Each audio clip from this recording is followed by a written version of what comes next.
अस्सलाम वालेकुम। अशफाक अहमद साहब की किताब ज़ाविया से जो आज हम चैप्टर सुनेंगे उसका नाम है दिल का मामला। ज़ाविया अब महज प्रोग्राम नहीं रहा, इसमें कुछ अंदर की बातें भी हो जाती हैं। बाज़ औक़ात अंदर की बातें इतनी अहम और ज़रूरी नहीं होती, लेकिन घर वाले चूँकि घर वाले होते हैं इसलिए अंदर की बातें चलती रहती हैं, जैसे घरों में चलती हैं। मैं आपके मुकाबले में शुरू ही से लालची और ख़ुद परस्त इंसान रहा हूँ। मेरी माँ हम सब भाइयों को लोकाट, बेर, गंडेरियाँ, जामुन बांटा करती थी। तो मेरी ये आदत होती थी कि मुझे ज़्यादा मिले, और किसी न किसी तरीके से मैं ये कोशिश भी करता था कि मुझे ये चीज़ें ज़्यादा मिले।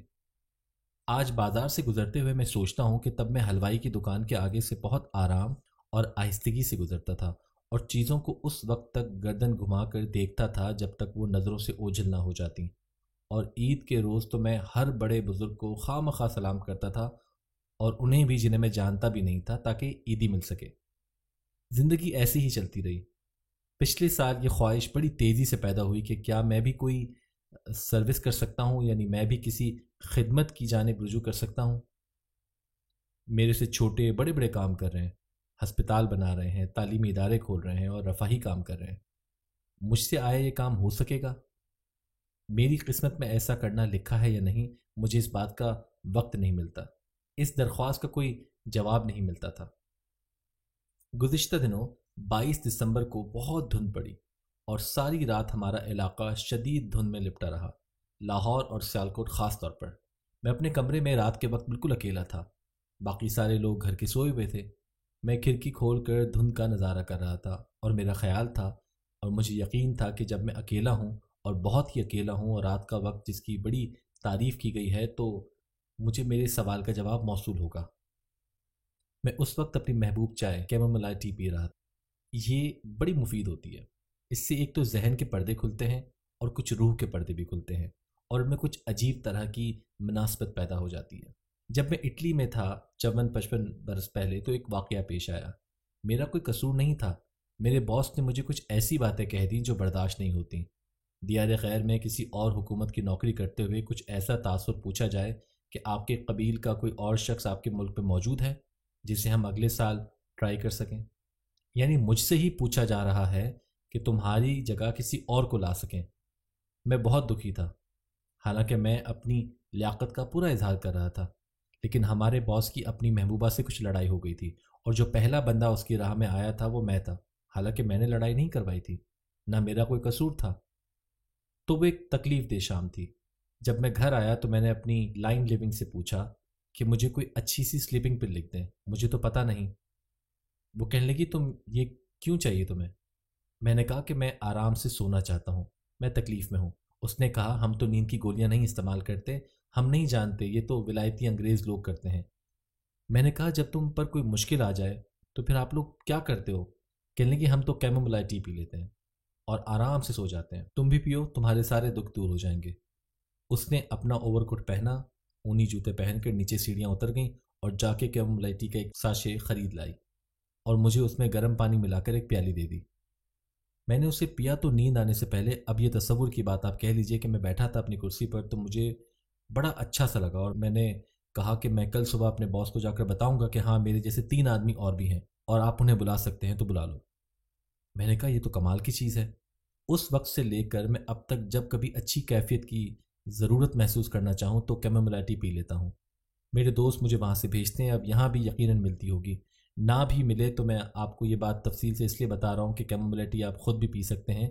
ये हमारे अत्तार के यहाँ से ₹1 का इतना पड़ा भर देते हैं, उसे बाबोना कहते हैं। ये हमारे यहाँ उगने वाली जड़ी बूटियाँ हैं। गुल बाबोना, आप माँ उसकी शाखों को लेकर उसे चूरा करके मलमल की पोटली में बांध कर चाय में गोता दे दें। तो इस धुंध की रात को मैं अपनी प्यारी कैमोमाइल टी भी पी रहा था और बाबोना कहवा भी। फिर भी वो कैफियत पैदा नहीं हो रही थी जो आरजू थी कि पैदा हो।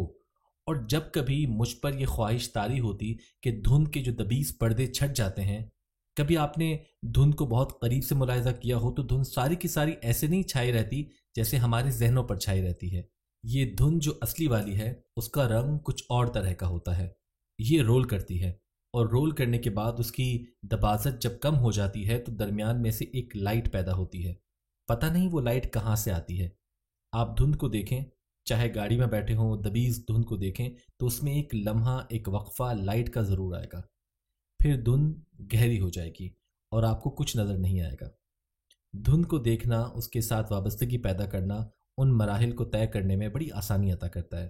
اگر لوگ باطن کے سفر کو اختیار تو نہیں کرتے، میری طرح سے بیٹھ کے دیکھتے ضرور ہیں۔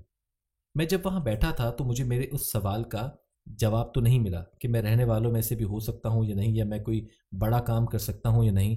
البتہ مجھے اپنے اندر سے ایک حکم نامہ ضرور جاری ہوتا ہے۔ وہ محسوس ہوا کہ کوئی لمبا اور بڑا کام نہیں کیا جا سکتا، لیکن تم اپنے افعال کو، اپنے ارادوں کو لمحات میں، حصوں میں بانٹ سکتے ہو۔ قدم ایک اٹھانا ہے، پھر رکنا ہے، پھر اس کے بعد تمہیں نیا قدم ملتا چلا جائے گا۔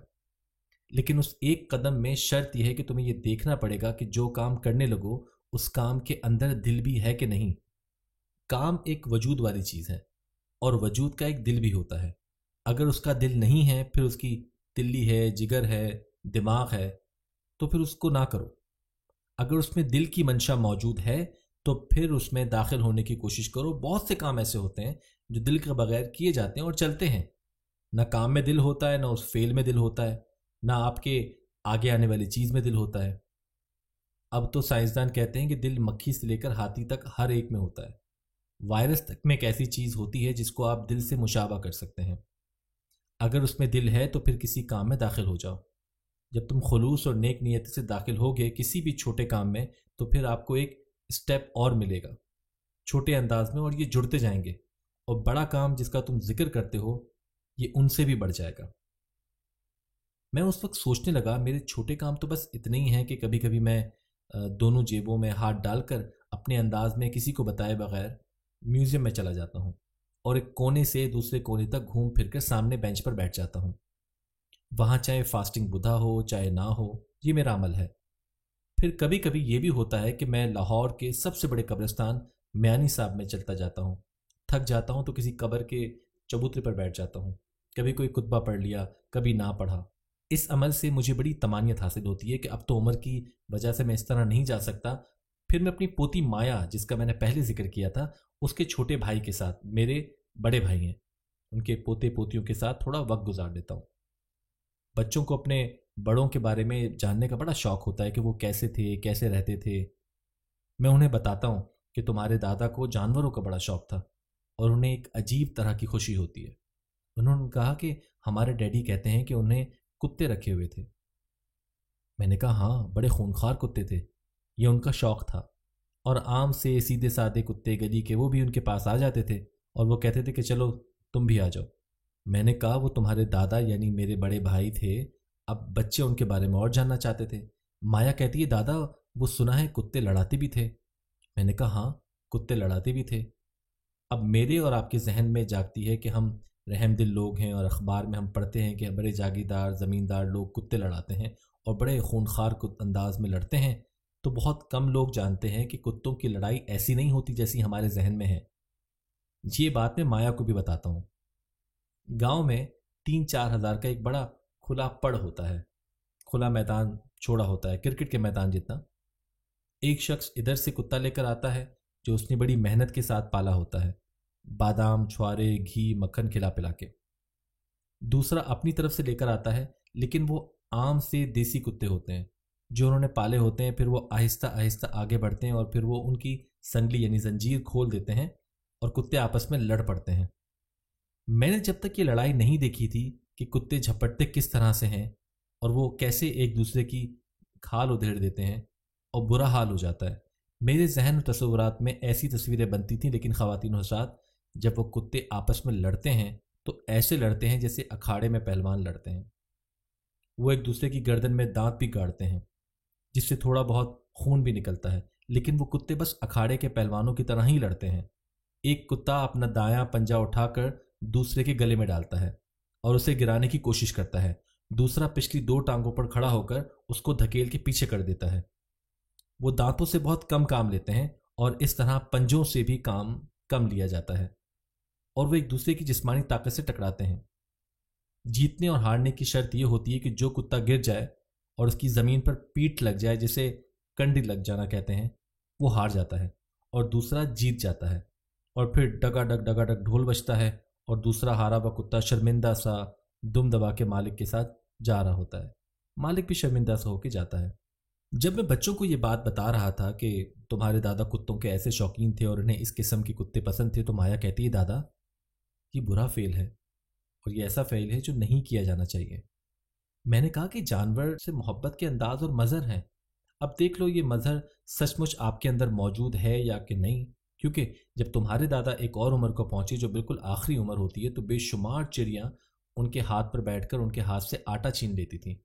तकरीबन 30 चिड़ियाँ हाथ के ऊपर बैठकर आटा खाने के लिए लड़ाई करती थीं।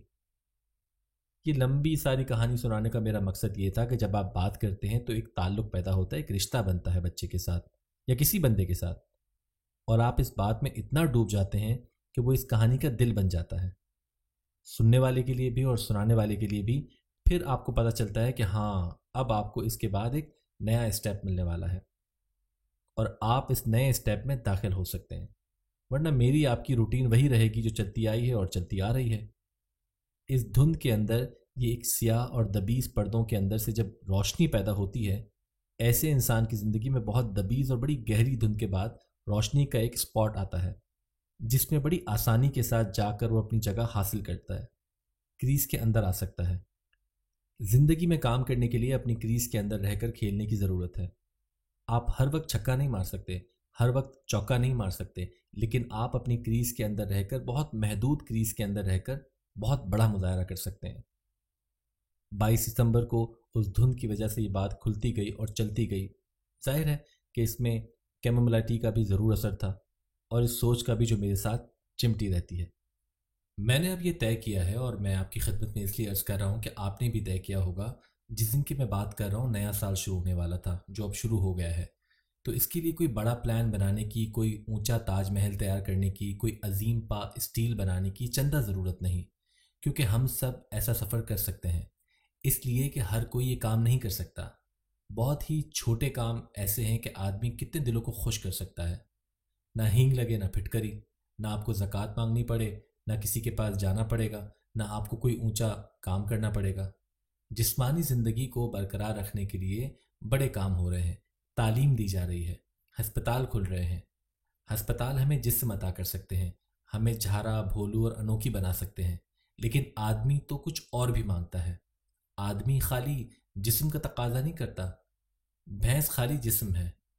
बंदर, नेवला, चूहा, हाथी, जराफा, शेर, बबर शेर, ये एक जिस्म है। इंसान जो अशरफुल मखलूकात कहलाता है, ये खाली जिस्म नहीं है।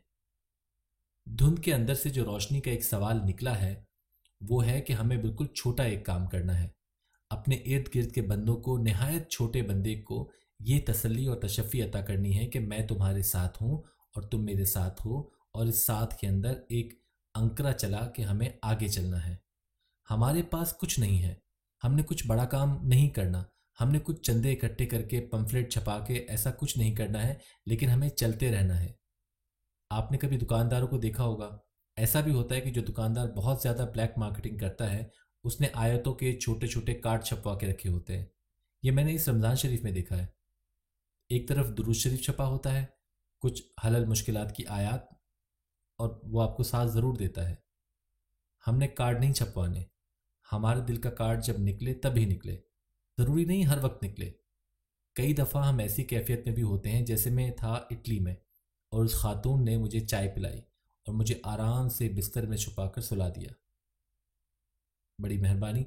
अल्लाह आपको आसानियाँ अता फरमाए और आसानियाँ तकसीम करने का शर्फ अता फरमाए। अल्लाह हाफ़िज़।